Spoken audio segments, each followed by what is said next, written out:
खालीलपैकी कोण कार्बनचा ॲलोट्रॉप नाहीये, म्हणजेच मराठीमध्ये कार्बनचा अपधर्मी नाहीये?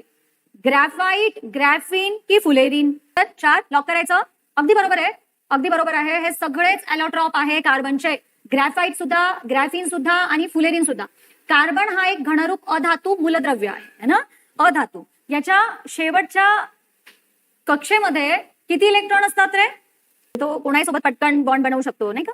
बरं, मी शिकवलंय केमिस्ट्री ना, होय ना? हो ना. सरी छान शिकवतात.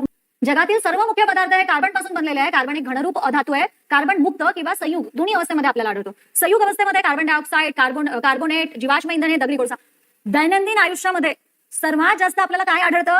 कार्बनच आढळतं. लक्षात घ्या, हा दोन्ही फॉर्म मध्ये असतो बाळ, क्रिस्टलाइन आणि नॉन क्रिस्टल. ज्याही मुलांनी आतापर्यंत अभ्यास लक्ष हे ऍप इन्स्टॉल केलेलं नसेल त्यांनी लवकर